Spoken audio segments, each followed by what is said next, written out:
The Hog Sty is brought to you by TicketClub.com, your one-stop shop for live events nationwide. Whether you're looking for game, theater, or live performance tickets, don't sweat it. TicketClub.com has you covered. So make sure you're going there for all your live entertainment needs, and make sure you're clicking over to them from the banner at the top of thehogsty.com.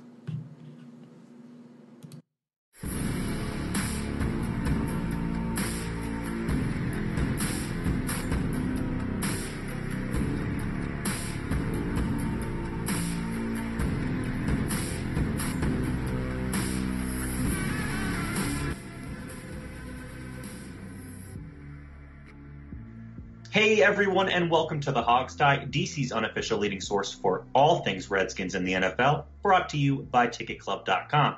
My name's Sean Conti, and I have Steve Thomas, Alex Zeese, and Jamal Forrest with me. Our guest tonight is Lake Lewis. If you didn't know already, Lake is a very respected reporter here in the sports world. He's worked over at USA Today and ESPN, and right now you can catch him over at sportsjourney.com. So Lake, welcome to the show, and how are you, man? I appreciate it. I'm glad you guys had me back on. I had a good time last time I was on with you. Absolutely. Well, we'll have a great time this time, too, guaranteed. Sorry, Alex, did I jump in on you? No, it's great to have him back, that's all. No, there you go.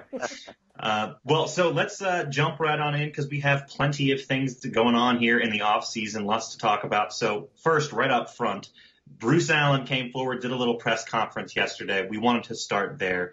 Can we pick your brain on that a little bit? What was your reaction to Bruce's press conference yesterday?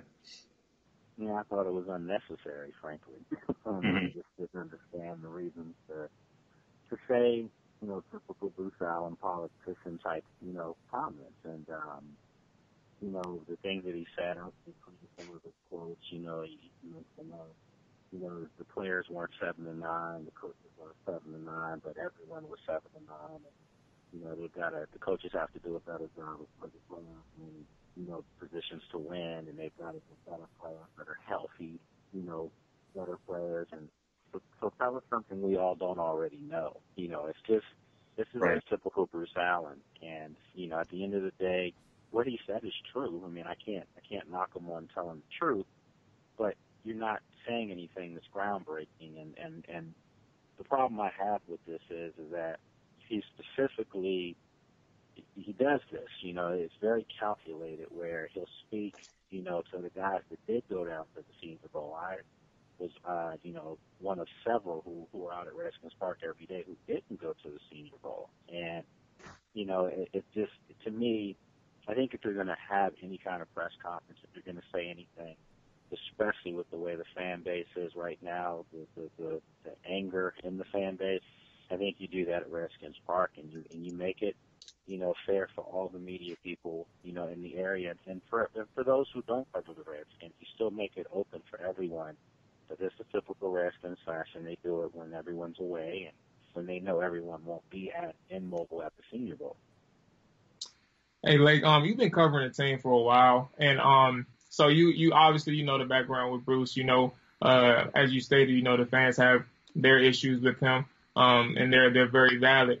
And I just wanted to know how frustrating is it now that you've been here for a while, but how frustrating is it that though he gave answers that wasn't necessarily wrong or a lie per se, but how frustrating is it to hear that those answers are obviously as expected, but they were never necessarily transparent or more so showing like a sense of humility that things are things do need to get addressed and things like that. So do you understand what I'm saying? So it kind of feels like he wasn't necessarily he was more so misleading than anything. I don't know if you agree with that, but how frustrating is it to hear him give the same responses, knowing that, the fan base has already been through enough, and so is the media who's been covering the team for a while?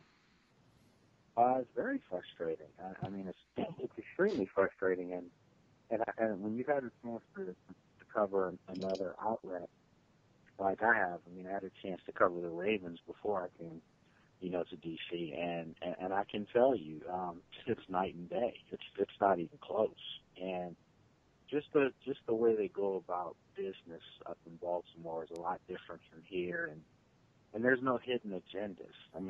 Their big agenda up the road is they want to win. Simple as that.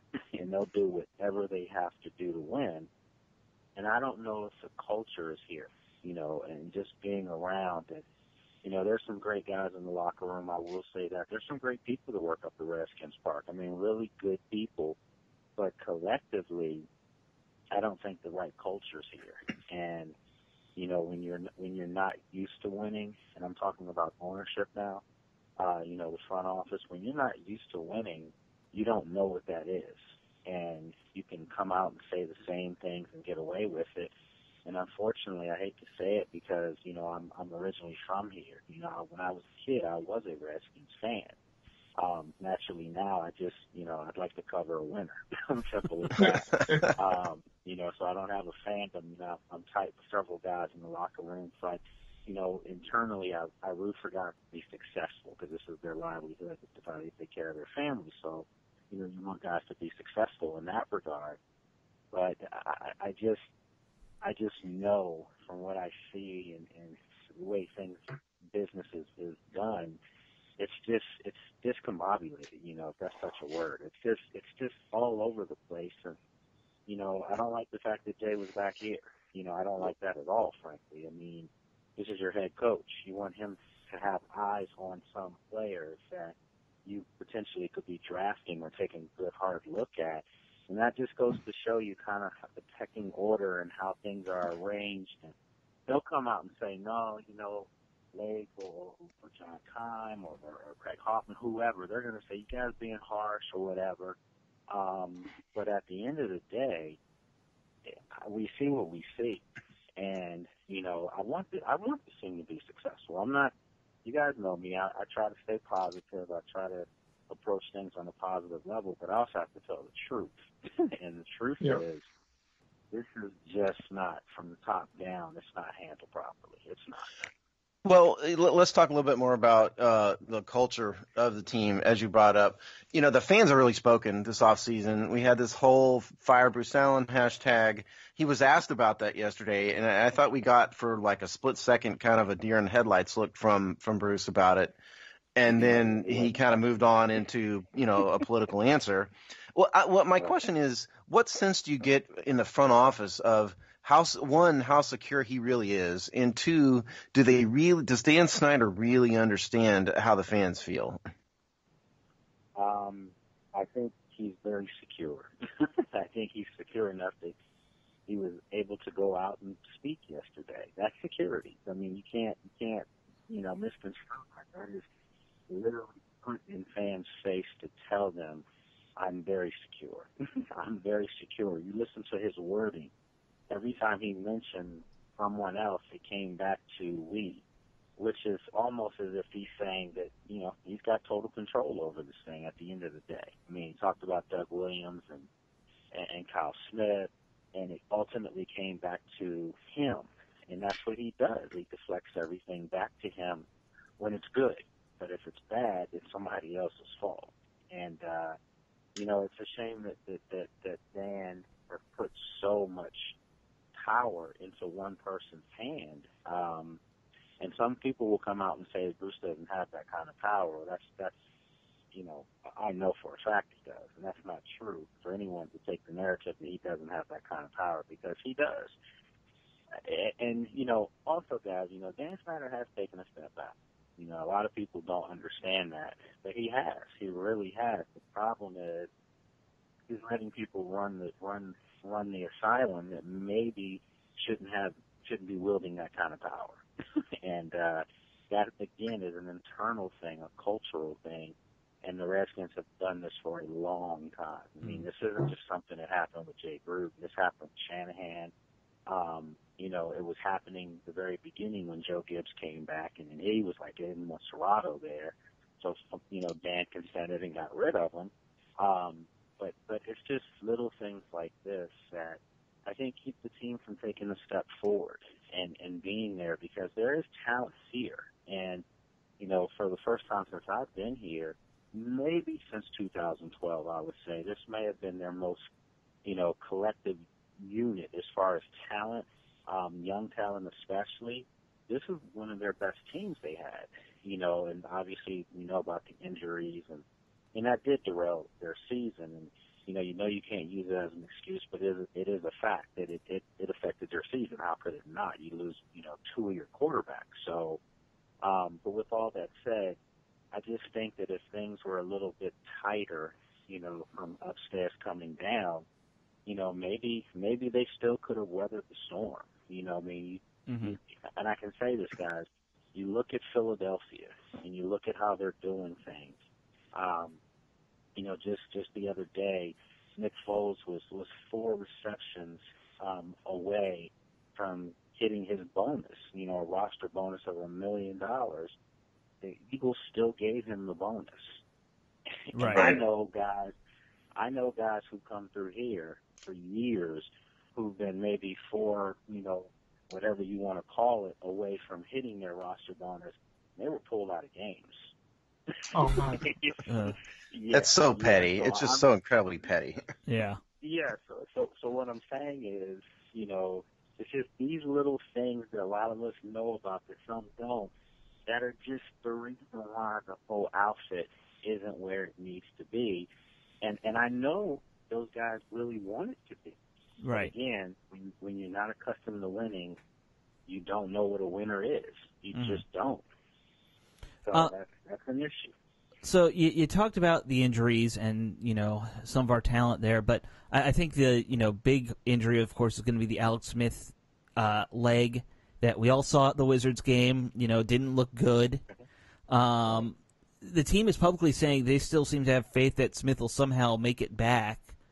At least that's kind of what Bruce was indicating at, and Jay said things along those lines in the past. Do you know of anybody inside there who's really being like, no, this is a real problem, we got to, move forward without him? Or is there no dissent? I think most of those guys, if you gave them the truth serum, they know that's not a good look. And Alex is one of the nicest guys Sure. you ever meet, and he's a class act. And you want to see him be able to bounce back, but you have to also be realistic. And you came and saw what I saw, and the X Stadium that day took the life out of the team, literally, and that goes to show what the leadership qualities were. Mm-hmm. But with that said, they're in a jam right now. They are. I mean, he's going to count heavily against the cap. Sure, there's some talk about maybe restructuring and things of that nature, but it's still going to be on the books, and it's a big cap hit. Yeah. So I think they're almost in a situation where they have no choice but to draft a quarterback. And it's not so much because that quarterback has to be on the field, opening, week 1.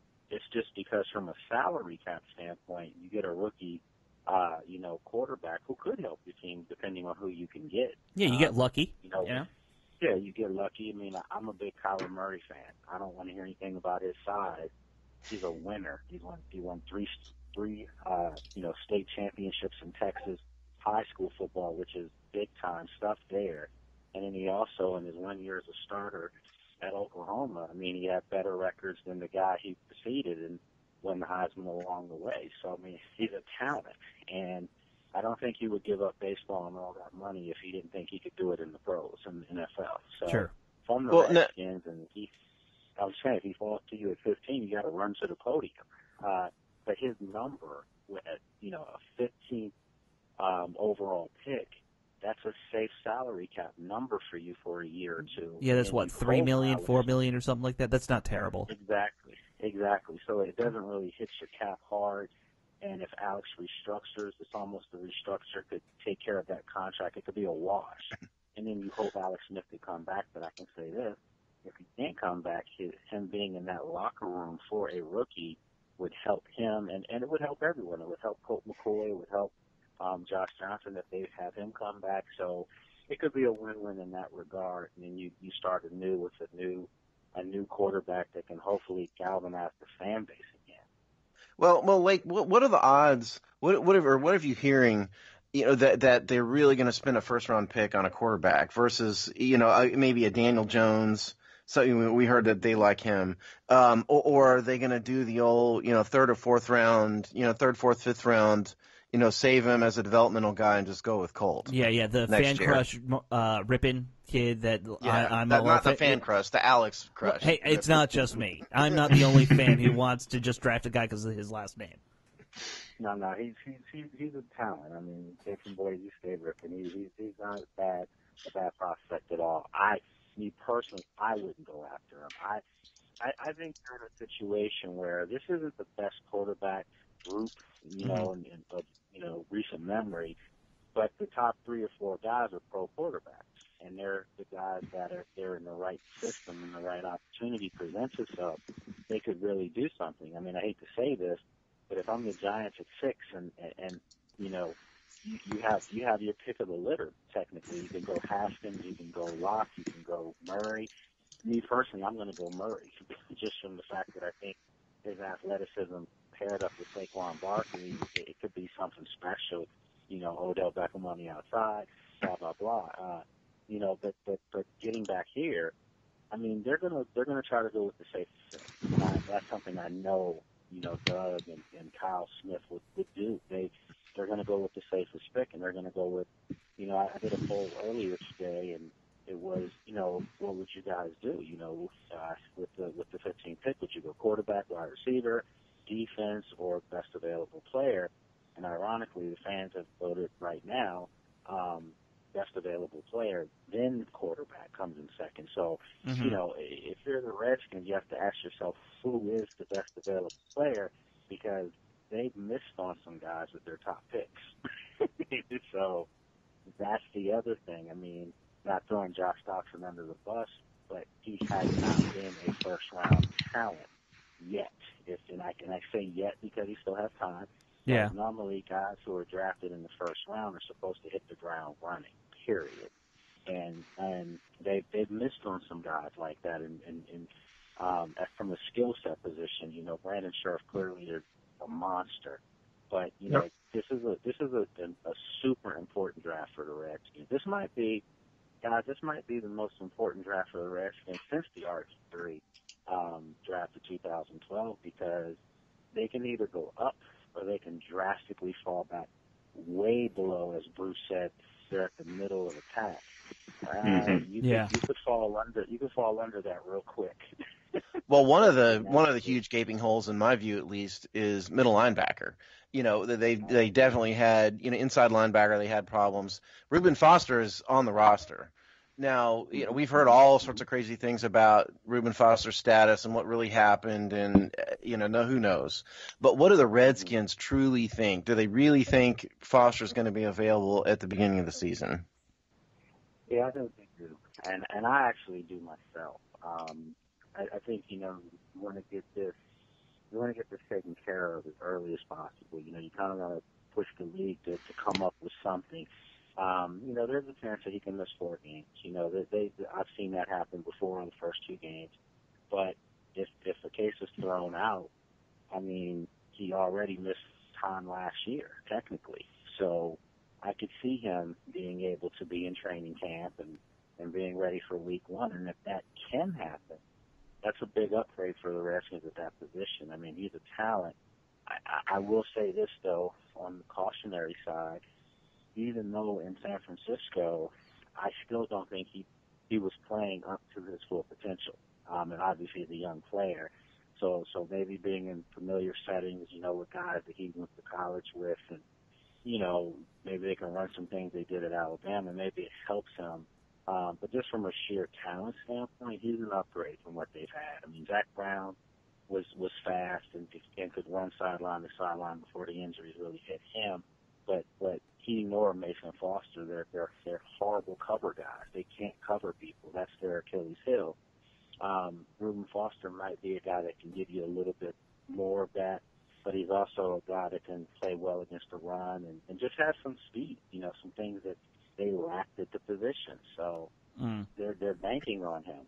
If he can play up to his potential, it's almost like he had another first-round draft pick, technically. So, and I understand spinning it, but that's how they're looking at it. I know they are.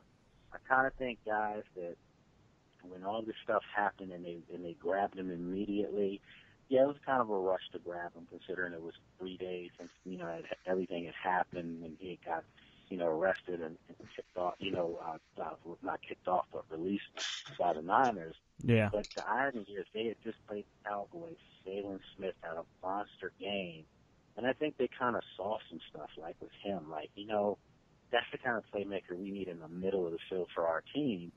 And they felt like, are they going to be able to draft someone that can do that right away? Maybe not. So this guy was there. They took the chance on him, and they're hoping it pays off. Yep. I know you gotta go soon, so we just want to end this on a quick note about the Super Bowl. You've known Sean McVay, I guess, for a couple years that he was here, a few years, I take it. I just want to know, we want to know what your opinion was on the McVay-led Rams, and do they got a decent shot at beating the Patriots next Sunday or two Sundays from now?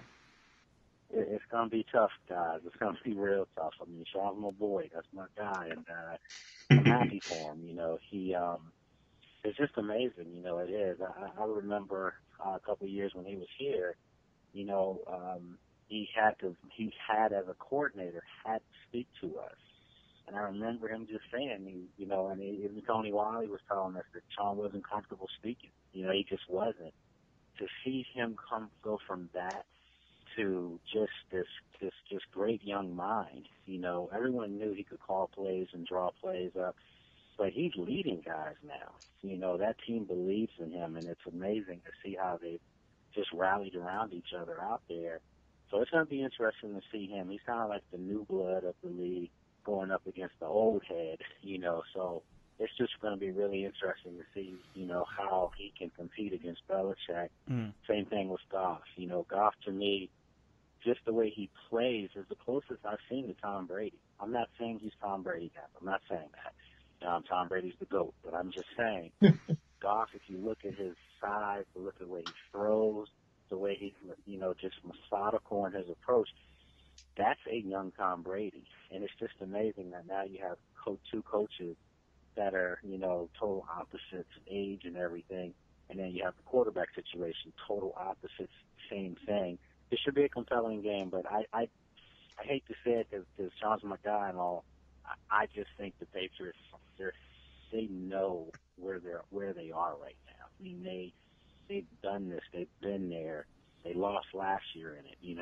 I think they want this one bad. So the Rams are going to have to play an A-plus game for 60 minutes in order to beat the Patriots. Yeah. I think anyone who doesn't bring an A game to the Super Bowl's not going to win. So and all of that is making everybody outside the city of Boston happy. Yeah, and it can be an A-plus half. We saw that with the Falcons, remember? Right. And then they had an F in the second half, and they lost. So I think the Rams, two things have to happen. One, they have to be able to run the football. If they can get Gurley going, and also C.J. Anderson's been great for them. If they can get that 1-2 tandem, running between the tackles, it slows the game down. It brings a physicality to it that can help them. And then also on the other side of the ball, best player in football, in my opinion, Aaron Donald. I mean, Aaron Donald, he has to make his presence felt early. And then also in Ndamukong Suh, he seems like he's motivated now. He's kind of got that passion back. Obviously, he's playing for something big, so it's there. If those two guys can really wreak havoc, they have a chance to win. And every Super Bowl Brady's lost, he's had defenders in his face, and that's what they're going to have to do. Yeah. There you go. Well, I'll tell you what, we'll let you go now, Lake, because I know we kept you a little longer than we said we would. But can we have you back maybe later this offseason? Can we secure your presence on the episode again here in a couple weeks or a month or two from now? Yeah, absolutely. Anytime you guys want me on, just let me know, and I'll be there for you. No worries. Great. Excellent. Thanks very much, Lake. Appreciate it. Okay. All right. You guys take care. Appreciate it. All right. You have a good night. Thanks, man. Okay. You too. All right.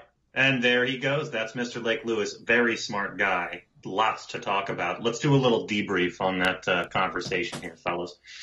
I love Lake. I think he's a great beat writer. He's got such a great attitude. Yeah. All Absolutely. that. And he told the truth. Listen, I mean, one takeaway from that interview is he was pretty bluntly honest about Bruce Allen. You know, I mean, sometimes you don't often see that from guys who cover the team. You know, Yeah. he just said, I loved how he said it. Bruce's press conference was basically unnecessary, and it was just Bruce spouting a bunch of nonsense, political nonsense, and that's in better words than I just said. That's what he said, and he's 100% right. I think that also sums up Bruce Allen's entire life. Oh man. Oh man. Yeah, no, I agree, and I think you appreciate those things from the reporters, the beat reporters that's there, or that covers the team on a daily basis, if they can have that type of honesty, and it doesn't necessarily always have to be negative, in a sense, but just the honesty and how they feel about a certain situation and a topic, and for Lake to give his honest opinion, which you shouldn't expect nothing less, and that's what the type of person that Lake is, but just to say that he felt basically what a lot of us felt. It was a point of his interview.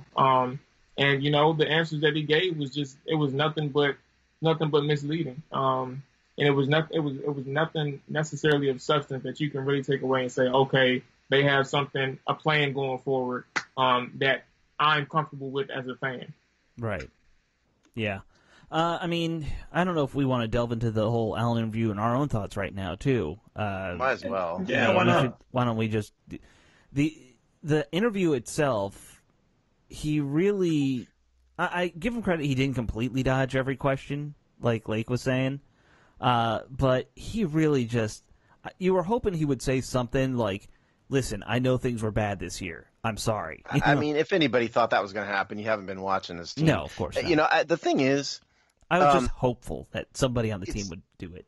First of all, I thought Bruce reminded me of Baghdad Bob, yesterday. Because it's if you guys remember, it's an old reference. But if you remember, he was Saddam Hussein's PR guy in the middle of the Gulf War I in the early 90s. And he would go up in front of the media and say, oh, it's, we're killing a bunch of Americans. Everything's wonderful. Literally, his stuff is literally blowing up behind him. Wasn't he still there during the Second War, too? I don't think so. There was just another guy who did the same thing. Yeah, but that's kind of what happened yesterday because, the walls are figuratively burning and Bruce is basically saying everything's fine and we were only a game out of first place or the playoffs and all this, blah, blah, blah. So that's what it reminded me of. But in terms of the interview, I think that it's great that Bruce spoke. It's better than nobody speaking. But Dan Snyder really needs to talk to the public at this point. Yeah. Desperately. He's the one who the fans need to come out and hear him say, I own this. I'm sorry. I'm learning still. I'm still making mistakes, but we're going to fix this. And the fans need to hear that. And they still haven't. And I don't think he's ever admitted to making mistakes in his life. No, I'm not saying we're going to hear it. I'm saying that's what we need to hear.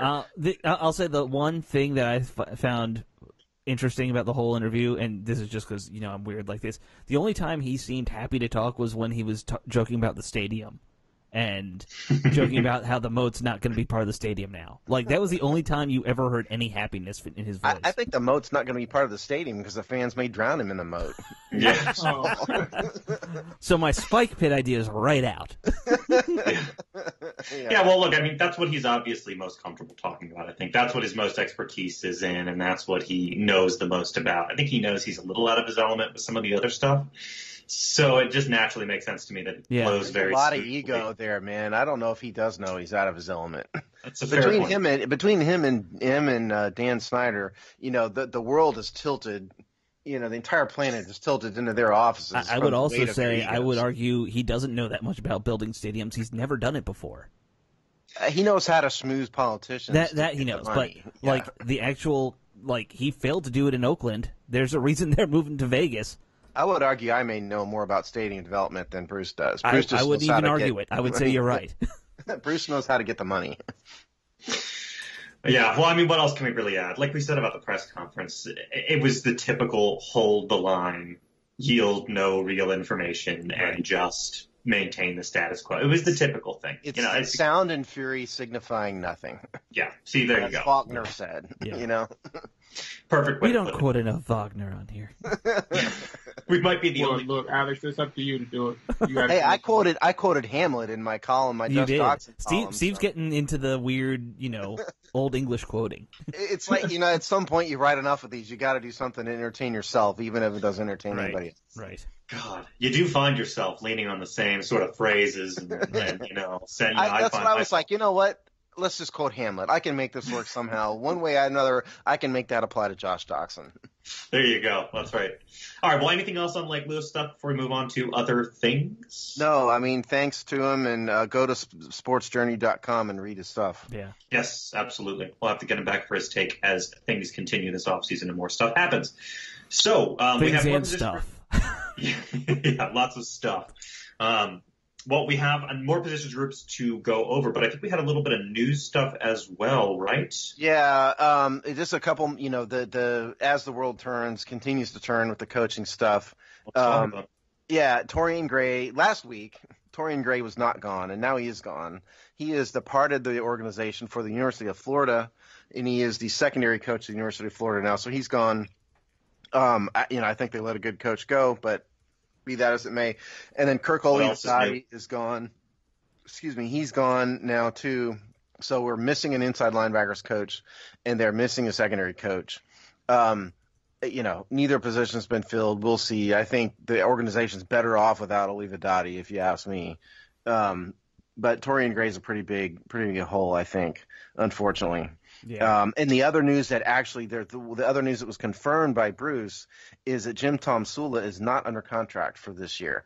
And we talked about this off the air, so I got to bring it up and get you guys' thoughts on it. Because, at first we heard in the beginning of this process that Dan Snyder was the one that was interviewing all these defensive coaches. Right. He had Todd Bowles. Then we heard it was Doug Williams talking to him. Then we heard the Redskins changed their story and said Jay Gruden was interviewing him and is not at the Senior Bowl because he's interviewing people now, in spite of the fact that the coaches are all at the Senior Bowl. And then we heard that Greg Minuski was interviewing guys for his own replacement. And so the stories have changed so many times that I don't even know what to believe anymore. It's just ridiculous. Yeah. One of the things Bruce mentioned was that Jay's probably going to talk to 20 to 30 coaches in the next 2 weeks. Why? And again, this is their whole, it's not interviewing guys for jobs, it's getting different perspectives on the game. But these coaches are at the Senior Bowl. Yeah. Most of them, yes. To? Who's he talking to? Well, the unemployed ones are not at the Senior Bowl. Let's be clear about that. The unemployed guys are at home watching, their laundry. Some of them are at the Senior Bowl. I'm telling you, it's a network. Yeah, I'm about to say that's what I'm just going off word of mouth for people that go there. But basically, what Steve said is they do go up there just to gauge employment opportunities. Somebody said that on this show, as a matter of fact. I can't remember who, but somebody said that on this show, if I think. Somebody correct me if I'm wrong out there. But I don't remember anybody, not one of us. We're not that smart. No, I think we had a guest that said that the Senior Bowl is a big networking event. I don't know. But probably Snyder or somebody. Yeah, I don't know. Let's say Lake Lewis said it. He was just on. It was like, yeah. Okay. But I don't understand who he's interviewing, why he's interviewing him, why have the Redskins changed their story so many times about who's interviewing what, and why in the name of all that's good and holy are they asking Greg Minuski to participate in an interview for his own replacement? Right. That I truly don't understand. I don't. That's just the ultimate tacky classless. I'm just going to go out and say this. I don't think he was there. I think that they're just throwing an extra name in there. It's like, oh, no, Greg was in these interviews. It's fine, Greg wanted to hang out and talk to these guys. He likes Todd. They played together. Yeah, it's just weird. That's my Bruce Allen, by the way. I appreciated it. That's kind of, in a way, the only thing that makes sense because I don't know. It just, the whole thing, it's just the typical, you can't make heads or tails of what the hell is going on. It's not like coaches of that caliber are going to come in like a consulting role or play some sort of secondary role to Minuski or anything like that. So the whole thing, it's just weird. It makes no sense. Okay, because can you imagine the conversation? He gets a knock on the door. It's Bruce Allen, and hey, Greg, would you mind coming and interview Todd Bowles for the defensive coordinator position? Hey, Greg, want a beer? We're gonna go talk to Todd Bowles. Yeah, don't read into this, but we're talking to other people that do the exact job you do, and right. And we'd like you to help us. Yes. Yeah. So that's just weird. I mean, you know, as far as the Torian Gray, Livadotti stuff, I mean, is there anything to be said there? Is this like a sign about accountability to the two sort of problem groups on the defense? Obviously, there were major linebacker problems. Secondary certainly struggled at times throughout the year. I mean, is that what Torian Gray was? I don't think Torian Gray was the problem. He wasn't responsible for that. No. Yeah, I don't think so. Olivadotti, I mean, we just had too much bad inside linebacker play for a long time. You know, I mean, at some point, you got to blame the coach. If you see Mason Foster, as nice a guy as he may be sometimes, continually out of place, continually in the wrong gap, getting beat. Getting beat. Yeah, and at some point, you're going to blame the coach. Right. Yeah. I think there's a lot to be said for that with him. I think Gray probably more wanted out, and so they're just like, okay. Listen, he went to a college, position, so he did want out. He probably went took to less Florida. money. Let's not pretend he went to some podunk. He went to Not Florida. the NFL. He's an NFL guy. It's not the NFL. Well, he was at Virginia Tech before this. I understand, but I mean, he might be more of a college guy. Maybe he likes that more. Yeah, we've seen other prominent NFL head coaches head back to I think it's an attractive ecosystem to just be in the college situation. A lot of hot young women there. Yeah, maybe Torian isn't attached to I don't know. a significant other. Who knows? Yeah. All right. Well, anything else on the news end before we go into more roster breakdown stuff? Do we need to at least mention the Senior Bowl that? Yeah, I've got a list. Yeah. Okay, here's the list of players that we understand. This is off of Twitter, so take it for what you will. But apparently the Redskins have been connected to Ryan Finley, the quarterback from North Carolina, Trace McSorley from Penn State, who's the quarterback, Daniel Jones from Duke, who's kind of the latest hot name. They've been scouting him hard. Yeah, Jalen Smith from Louisville, the wide receiver, Dalton Meisner from Kansas State, David Sills from West Virginia, a couple of the bigger names, Carl Granderson from Wyoming, and I'm going to say Alex, give me this cornerback. I want you to say it. You want to say it. The cornerback. The quarterback? From Temple. The cornerback from Temple? It's Rock Yi-sun, I think. Rock Yi-sun, yeah. Yeah, Rock Yi-sun. He's a Temple guy, which means it's Alex's latest crush. Right, there you go. Keep in mind, I watched none of Temple the last 2 seasons because I didn't like their head coach. But, I'll root for any Temple kid, so, But that's the Senior Bowl. I mean, who knows, what's really going on. But that's what is out there in the public consciousness as to who the Redskins are looking at. Okay. And temperature check here in the offseason since, it's been a couple of weeks since we asked this question. What do you guys got slotted in the top of your draft board, your mock draft board right now? Knowing that many things could change. I mean, if it were me, I understand what Lake was saying. The draft. I personally, I'm not a Kyler Murray fan. I think he's just too short. Just not going to work. I mean, you can't be 5'9" and play quarterback. If it were me, I would draft. They need a playmaker more than anything. Yeah. They need a ball handling playmaker, whether that is somebody like Alvin Kamara or whether that is a wide receiver. That's what I would draft. That's what I would shoot for. A guy like the wide receiver from Oklahoma, maybe Marquise Brown. I mean, somebody like that. Who, Antonio Brown's He's cousin or something? Antonio Brown's, something. Yeah.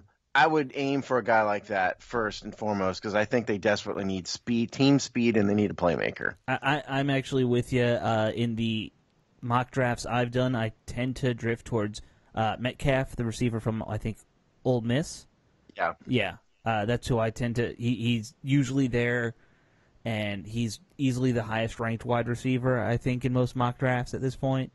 So I tend to go that direction, even though I also scare myself with the idea of drafting a wide receiver in the first round. Yeah, well, I mean, my gosh, the Redskins have made so many stinky choices at that position group in the draft. Jamal, what do you think? Yeah, I was going to say, well, I don't. Oh, it's tricky because you never know what happens when 15 gets there, or I think we're pick 15. Yeah, 15. When 15 gets there, you just never know. But when it comes to the receiver position, it's just so much talent out there. It's always going to be talent. Sometimes it's harder to find some years than others, but 15. That'll be a very risky decision to take a receiver that high, let alone in the first round at all, because you may trade back, you may trade up, who knows, or you may have an early second round pick just never know how it goes. But it's very risky. And knowing what you know about your team, you do need the help, but there's other positions out there that you can focus on before you look at receiver. And I think quarterback will be the main one. If you can get a quarterback that can distribute the ball consistently to receivers, you may not have a lot to worry about. Who do you like, Jamal, the quarterback group? Oh, I don't know if you've watched enough film of it yet. I mean, I'm just kind of getting started. Yeah, just off of the college year, I haven't watched a lot of film. But just off the college year alone, people I like. This isn't like in a particular order. I like West Virginia quarterback Greer. Yeah. I do like Murray in college. I don't know if that's going to be able to be honest with you. I don't know if that's going to translate to the NFL. I have some doubts about him. But Greer, Murray, Ryan Finley from NC State. What about Drew Lock? I mean, I think Lock is a little bit inconsistent, he's inconsistent in his choices and his balls. He's not always accurate, but he's got a gun on him. I don't have much. Your opinion is good as mine. I don't have much of an opinion on him because I wasn't very impressed when I seen him play. So, and that's not fair because I only seen a couple games. It's not like a whole bunch of games. So, sure. Small sample size. I mean, I think it's safe to say none of us are sitting here watching all the college football we can. When it comes to quarterbacks, I'm sure a lot of us are just going and surfing through highlights through the year and stuff like that. I watch games, and so I watched a bunch of games for Rippin, and I've watched a bunch of games for Locke. Are you just going on YouTube and finding them and watching the recordings? I guess. Yes. Yeah. Okay. Yeah. So I've watched a bunch of complete games for both those guys, and Rippin, to me, he's got great technique. His delivery is smooth. He moves around in the pocket better than you might think. He's not that athletic. He reminds me of Tom Brady a little bit in the way he moves around the pocket. But Rippin's problem is he does not have the arm. He cannot push the ball downfield. He really, really struggles. He has to wind up his entire body on the longer throws, and he has to really step into it because he just doesn't have arm strength. And in Drew Lock, when he's on, he's got an unbelievable gun on him. He can really put the ball in tight spaces, like NFL quality. His problem is he's very inconsistent. Yeah, I saw somebody call him the poor man's Mahomes.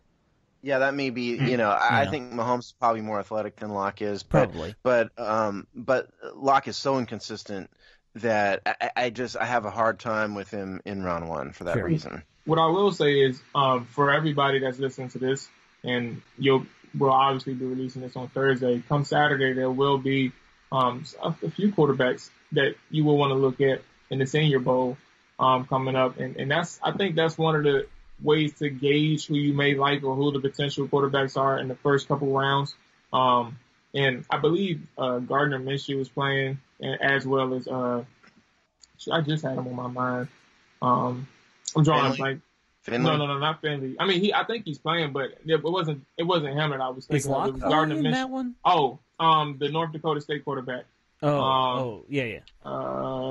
Easton Stick, I believe. I think he's playing in the Senior Bowl. No, I think you're right. I heard that today. I think Stick is playing. You're right. Yeah, so those are two other quarterbacks that you can take a look at as well. And I did like what I saw from them in the games that I watched. So I mean, if you want to up close look at how they play against top competition, in the Senior Bowl, then that's a good opportunity to see them play. What time is the Senior Bowl? Because I've mentioned this to you guys offline. My wife's going on a business trip. I got nothing to do this weekend. I might actually just sit down and watch the whole Senior Bowl. Maybe 3 o'clock. I'll look it up right now. Okay. Maybe you can watch the whole Pro Bowl too. Ugh, no. Yeah. I'll go watch like Aquaman or something stupid. I'm gonna write a 2,700 word preview of the Pro Bowl this week, maybe. Completely can see you doing it. Even I wouldn't do that. Even I wouldn't read it. So, all right. Well, actually, as we talk about these quarterbacks, can you guys just remind me what Lake had just said? What was his response to the Alex Smith question we asked him?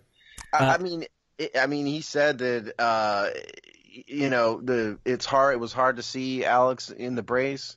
And I think he said if you gave him, I think he used the word true serum. I think he said if you gave him true serum, they would tell you that they had to think about other options. That's right. That's right. Okay. But so so he was all in on kind of drafting Murray. He was all into Murray. Yeah. He was the Murray guy. And I think Is it safe to say the team is going to have to draft somebody? I mean, or is How nothing could safe you at have this point? one quarterback on the roster, Right. Alex? Right. Yeah. That's it. Josh Johnson and Mark Sanchez are free agents. Right. We've got Alex Smith, who has got a Darth Vader-like brace on his leg right now, and we've got Colt McCoy. I don't know how you not draft a quarterback. Yeah. By the way, I read who's that doctor you like, Steve Chow? I read his Dr. Chow, yeah. I read his whole thing on that brace that Smith has. That is brutal. Like what It's they not just do. a brace. It's got stuff bolted into his bones. It's Right. not Yeah. it's called a spokes fixator, sticking actually. from your leg into the brace. It's awful sounding. It's called a fixator. It's actually Yeah. isn't a brace. It's called a fixator Yeah. in medical science. God. Yeah. Invented Guys, I've in broken my Soviet nose. Russia. I've broken my nose twice. I can't. That's the only thing I can't imagine. Did you having have a steel. circular fixator on your face? I did not, thank the Lord, but I just can't imagine what it'd be like. You to would have look like Pinhead from Hellraiser. that's right. Paints a picture for the folks at home about poor Alex Smith, pinhead of the leg.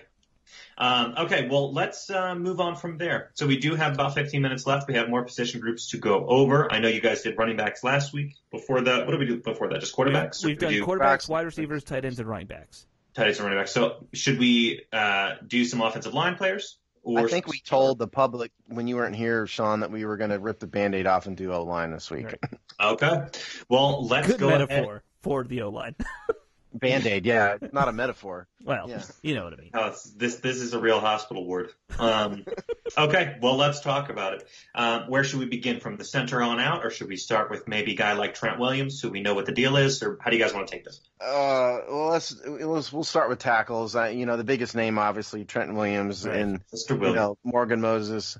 The clock is ticking on Mr. Williams. Well, that's what I want to get you guys' opinion. I think I'm more bullish on Trent than maybe I know than I am than Alex. I don't know about you, Sean and Jamal, but from my view, Trent he may not be quite what he was, but he's still an elite left tackle in this league, okay? Absolutely. This is not a guy who I think you should just bench just because he's a little bit less mobile than he was and he's hurt more. To me, Trent Williams has got another couple years left in him as an upper level, above average at worst, starting left tackle. And I think that history tells you that you can draft a left tackle and have him starting in the same year. So I don't think this is a position where you need to groom a guy. It's when Trent's done, he's done, and we'll go find another one. So that's my view of it. You guys may feel differently. I don't When know. guys like Nsekhe get in there, though, it's a drop-off. It's been up and down, hit or miss with play there at the left tackle position when Trent's not in. So I do agree to an extent with what you're saying, but I'm just saying if we were to part ways with him or if he were to get injured or something, I think that would have a pretty serious impact on the team, at least in the short term. But, I think you're right, Steve. The only thing that I'll add to that is this, Trent is at the point in his career, this is exactly where, Belichick would get rid of him. This is exactly where he'd deal Williams and get something out of it and start the new era of the offensive line. Redskins are nowhere near that team, obviously, but I'm just saying that's kind of where he is. He's still an above average player, like you said, but the risk is more and more every year from here on out that he's going to not be able to play the full season. So this is where a lot of smart teams would part ways with people.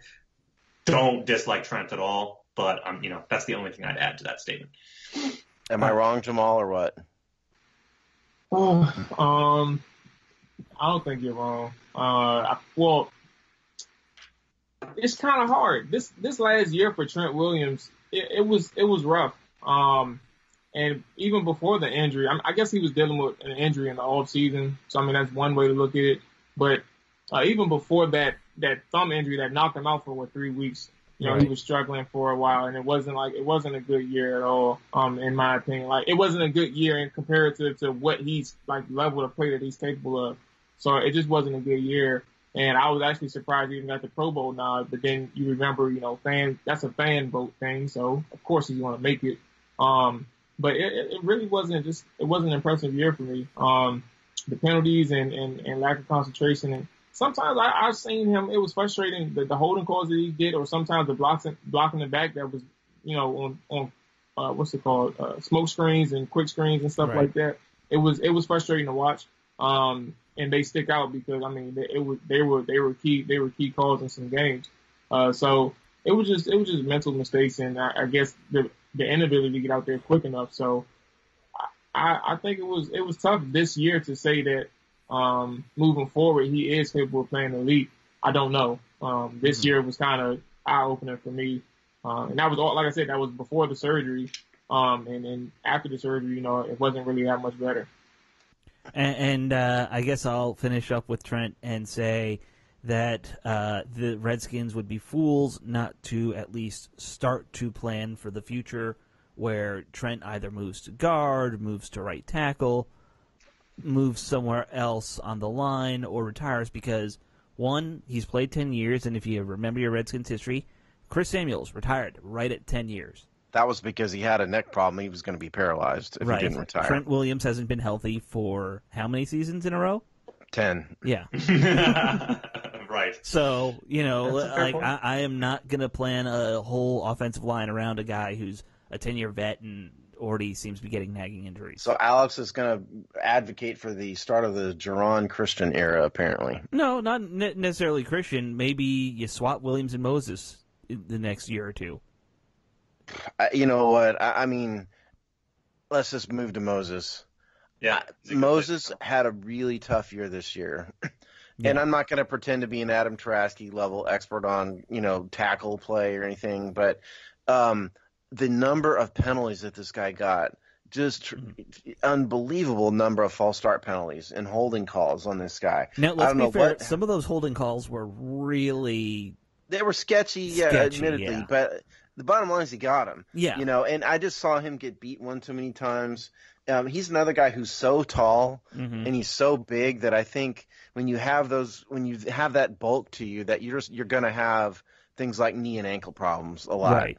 It just from physics. And we know that he had those 2 years ago. He had them this year as well. Yeah. Yeah.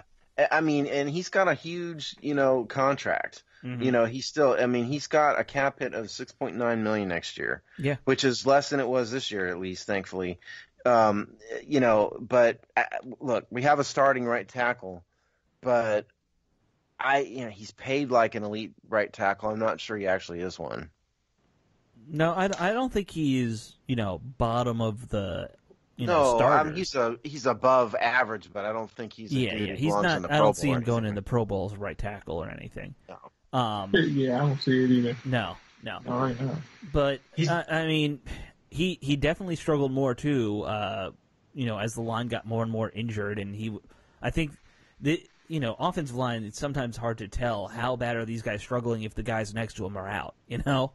That's exactly right. Yeah, those penalties are a killer, and whenever you listen to a guy like Adam or our old friend Robbie talk about Moses, they always are pointing out the little things that he was not doing right early in his career. He's still not quite getting right. The stance in run versus pass, things like that, are still a problem with him. You keep on seeing people point to those types of issues. Yeah, he feels like kind of like the poster boy for the Redskins' typical trajectory for their typical draft pick. Like he plays, you draft a guy relatively high, he plays up to his billing more or less. He doesn't quite ever break into elite, but he's a solid contributor. But there's sloppy play. There's injuries all around him, so it's difficult to assess his ability, which is what you were saying, Alex. Yeah. Morgan Moses is like the quintessential Redskins pick because he shows some talent and ability, but it's really hard to analyze how much of these mistakes are him versus the overall crappy nature of the team, state of the team. Well, what's interesting about Morgan Moses is that, the Redskins franchise they're masters at drafting guys and letting them go when they shouldn't. Right. They've done that for a decade. It seems like the entirety of the Dan Snyder era. Morgan Moses is one of the few that got an extension and got it really fast. Yeah. They gave him an extension. It's just the nanosecond he was eligible for it. And it's just odd to me that he was the guy when they let a ton of other talent walk out the door. Maybe right tackle's hard to find. They struggled for years to put a guy opposite Trent Williams. I mean, don't forget how bad off they were. Desperate. I mean, like, right. Wait, they extended Morgan after the 16th season, though, right? Yeah, they did. I'm about to say, I don't think the main class that we had to deal with re-signing was that 2014 class, and I think that was last year. We took a major hit. I believe we didn't. I think everybody, all but one person. Yeah. With Morgan Moses, it was all but one person really was retained, and I don't know. I can't remember. I'm not even going to think to remember what happened with all the people. I know some people got better deals elsewhere. Obviously, that's what happens when other teams got more money. But, it's kind of rough, looking at the offensive line. You just see how they planned it. Mm-hmm. They had that boy Chase Rouillet, and then Morgan Moses, and you had Brandon Sheriff. So, I mean, you had replacements there just in case people left. But yeah, it's just not to go specifically on retaining their own talent, but more so that the offensive line, some like these things, it was kind of well planned if anything they did well, that was one thing. Now the issue would just be getting more because we just talked about it, Steve. Trent Williams is he's up there, but you're going to need some help at that position, the outside end. You need to plan for the future. I think that's the fair way to put it. I don't think you really, again, I mean, the Redskins have a history of finding good left tackles, yeah, in the first round. Draft. And they start immediately. I don't know. I get that. I don't know if you really have to plan for the future with Trent. Who drafted Chris Samuels? I don't remember that far back. Yeah, I know it wasn't Gibbs though, was it? It was before Gibbs. No, that would have been Schottenheimer? That would have been the Schottenheimer era. Hold on, you're gonna make me look it up. It was the year two. What I'm asking is basically, or not necessarily asking, but more so, did we get lucky because the people who were there when we drafted understood? Oh, no. Chris was a number 3 pick. This was the year they drafted LeVar Arrington, right? And so they drafted Chris Samuels number 2 overall and LeVar number 3, and everybody knew Samuels was by far and away.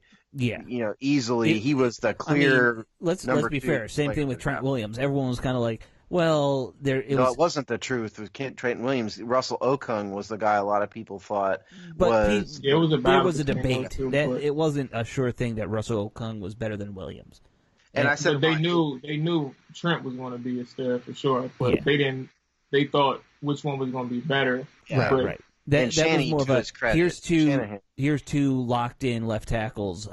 Pick one. Shanahan picked the right one. Yeah. Obviously, he picked the more athletic one. And just to be clear, the Chris Samuels LeVar Arrington draft was 2000, and right. Samuels was the 3rd overall pick, which meant LeVar was the 4th. Right. And that would have been Marty Schottenheimer, if I'm remembering when Schottenheimer came in correctly. Well, give me 1 second. Yeah. No, that's all right. He was 2001. Yeah. But yeah, it was. I was only asking. I didn't want to distract us all, but just asking because the 2 left tackles that were drafted were by I believe before Schottenheimer, I believe it was North Turner. Before he got let go, but these people are competent offensive coaches or people that's been in the league for some time and they understand that position very well. Obviously, we still have Jay Gruden here, who, I mean, he is an offensive mind.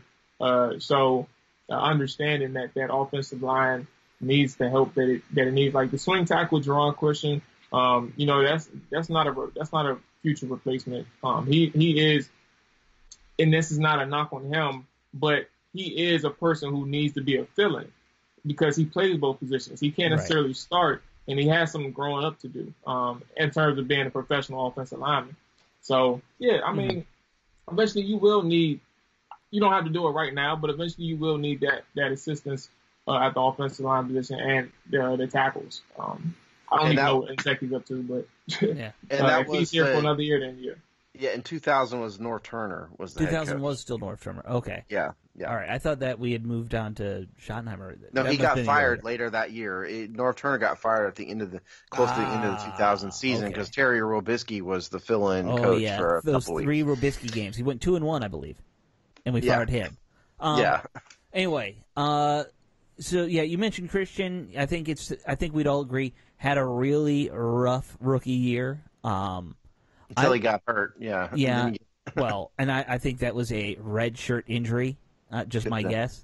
Look, Jerron Christian sucks, okay? I don't think you should have drafted him. I don't know why they drafted him in the first place. He showed me absolutely nothing. I think he's going to be a bust. They spent a way too high of a draft pick on him. I never understood it. I still don't understand it. God rest his soul. I tend to think you're right, but I also will say this. Everyone said that about Moses and Chris, or not Chris Long. Who was the Why am I blanking on his Long, first name? Long? Spencer Long? Spencer Long. People said the same things about them their rookie years, and we at least got something out of them. So, like I would give him another year to see if Callahan can somehow develop him into something. But Well, of course. I mean, I'm not saying cut the man. I mean, he was a pretty high draft pick last year. I'm just saying I don't have any faith that he's going to amount to an NFL player. That's all I'm saying. That's fair. All right, very good. Let's blow through some more of these guys, which should be pretty easy considering we've exhausted the only healthy and entrenched offensive line players on the team. Essentially, we didn't cover Chase. Chase Rue, yeah. Well, maybe we can go there next, unless you guys want to talk about Sean Laval or one of these other guys. I'm wondering if anybody can actually name everybody that played guard. God, no. It's like 18 people. Yeah, it's so many. Name every guard. I mean, look, they started with Sean Laval. Brandon Scherf, first of all, is an all-pro. He's going to be the highest paid guard in football. Hopefully the Redskins are smart enough to do it. He's going to play 2019 on the fifth-year option, which means at the end of next season they have the option of either franchise tagging him or signing him to a long-term deal. Let's hope the Redskins just bite the bullet and pay him max money for 5 years. I don't know, Steve. We could just franchise him for like 5 years in a row and just really irritate him and make him leave. Right. No. And so there's that. And then the other starter, obviously, was Sean Laval, who, as we talked about on the show before, none of us have really understood what the heck the Redskins were thinking bringing him back, but it is what it is. He left predictably on his annual injury. Right. And then we had a string of By the way, his annual injury already had started, I think, in preseason. It had. Yeah. Tyler Catalina went out early. He was a guy who showed a little bit of potential last year. He was back and forth off the practice squad. Right. I think Tyler and Ari Kwanjo would have been the two guys that would have got the first shots to fill in for the injuries, and both of them got injured. Yeah, Kwanjo got injured before training camp. Yeah, and Tyler Catalina was injured in training camp. Right. And this is when the problems really started. When that happened. So we went through guys like Casey Dunn, Kyle Fuller, Tony Bergstrom, and a whole bunch of others who none of us even want to name. Austin Howard, right. Jonathan Cooper, and a whole bunch of them got injured. And it was Let's just say no one was more than a Jag after that. At best. And Jag might be high praise. Yeah. I remember one guy getting one-handed shoved and he fell right on his ass at one point. That's what I remember. On his first play. Yeah. That was Kyle Fuller. That was Kyle Fuller. And I thought all the Fullers were cornerbacks. So, Maybe that's what he should be. He's not fast enough for that. No. This guy doesn't have much going for him. 280-pound cornerback. I mean, is there anything we can say about the string of names that you just went through? Is there anybody that's still on the team that's a surefire? Oh, my God. Who's on the team? You want to know who's on the team at guard and center? Tyler Catalina signed. Casey Dunn. Kyle Fuller is signed through next year. Chase Rouillet is signed through 2020, and Brandon Scherf. Those are the guards and centers we have. And then, at tackle, John Christian, Darius James got a futures contract. Moses, Tim and Paris we didn't mention for good reason. And then Trent, and then there's somebody named Rubens Joseph who got a futures contract. Don't know anything about him. Yeah, and so just so fans remember, Ty is a free agent. And we all love Ty Nsekhe. I think he's been one of the great feel-good stories for the past couple of years. But not going to be back. I don't know if he'll be back. I mean, if I were him, I'd chase the money. He's probably, in his last few years, try and find a starting job that'll pay you. But, I mean, if any of you guys were excited about any of those names other than Brandon Scherf, in terms of the interior right. guards and centers, Chase and Brandon Scherf, the starters, and beyond that, I mean, Tyler Catalina has some possibilities, but they need a serious amount of help at guard. They still seem to hold out hope that Kwanjo can do something, which I don't get. He's a free agent. Yeah. Yeah, I mean, they need starting positions and depth. I mean, all along the line there, I think is... Yeah. Everybody keep their phones open because the Redskins are desperate. We basically have 4 starting O-linemen and no one really to back them up. That's the gist of the situation. That's true. Well, they got a lot. They got their work cut out for them. I'll tell you that much. The Redskins management, put it that way. I mean, Sean Laval's going to be waiting by the phone. You watch. Oh yeah, in a wheelchair with Alex Smith in his wheelchair. They're going to both be in their wheelchairs waiting for a phone call. I truly won't be surprised if they go down that road again. Please don't say that. Please don't. I mean, I just said I won't be surprised. I know he has an ACL injury, but it doesn't matter. You're right. Knowing what he tells, like, they're like, look, man, we know you. How you feel like playing for a couple more months, something like that. A couple weeks. See if they can get him through like the first quarter of the season, maybe. See how that goes. And then we'll just bring in a string of unknowns to fill in for the rest of the year.